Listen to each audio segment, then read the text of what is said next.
Hi guys! Hello! I'm back! Hello sa inyo. Bago ko sagutin yung tanong ni ate, dito guys sa Bigo Live Hub, yung tinatanong niya is, agency manager po tayo sa Good Deeds Agency. Jenny24 po ang aking Bigo ID. I-follow nyo po ako sa Bigo ID na yan kasi pag naka-live po ako, pwede po kayong magtanong doon sa akin live na live. Ganon. Siyempre, mananotify kayo kapag naka-live ako, ganyan. Kaya i-follow nyo yan, okay? So, bahala nyo, gusto nyo mag-join sa orientation, meeting namin, ganyan, para mas may idea kayo about sa Good Deeds Agency. So, ayun, may tanong kasi si ate, dito daw ba, sa agency daw ba namin is may quota? Yes po, may kotahan po dito sa Good Deeds Agency. By beans po kami, and kung mas malaki po ang iyong kinota, mas malaki rin po ang sasahurin mo, okay? Kasi po, pag kumota ka sa beans, sa oras, at sa araw, yung tatlo na yan, equal salary. Ganun po ang sahuran dito sa Good Deeds Agency. Kaya huwag kayong malito. Ito pa ha, take note. Okay?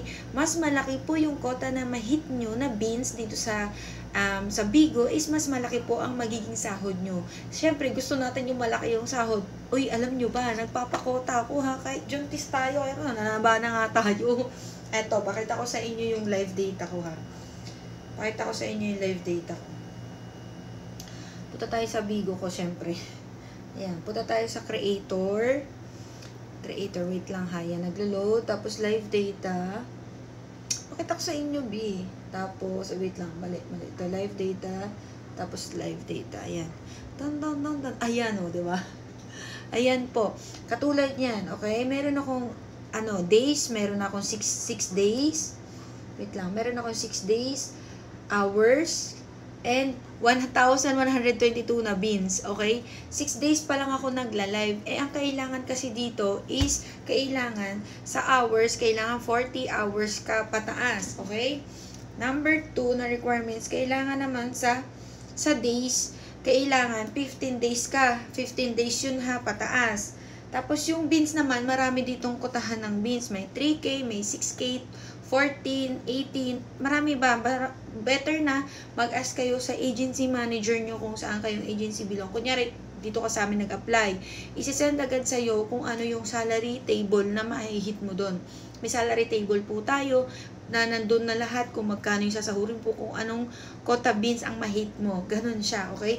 Kaya palagi nyong i-check tong live data guys. Kasi dito sa live data na to, dito malalaman kung quota ka na or hindi. Okay? Kaya palagi nyo tong i-check. Palagi ko tong sinasabi sa mga host ko pag naka-live ako, pag nasa meeting, nasa orientation, ganyan, na palagi nyo i-check yung live data nyo. Kasi dito sa live data, magbe-base kung magkano yung sasahurin mo. Kasi kapag hindi ka po kumota sa days, kulang ka ng days, diba ang days kailangan 15 days pataas daw. Basta 15 days. 6 days lang yan, hindi yan pasok. Kailangan 15 days yan.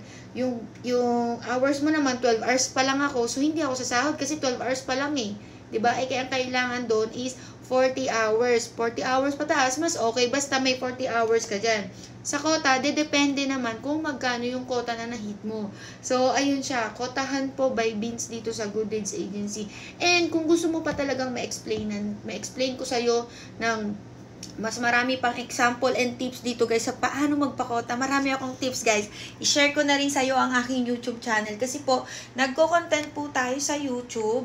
Jenny Ulimba po ang aking YouTube channel. Ito may vlog ako dito sa paano magpakota sa Bigo Live Hub. Turuan kita step by step.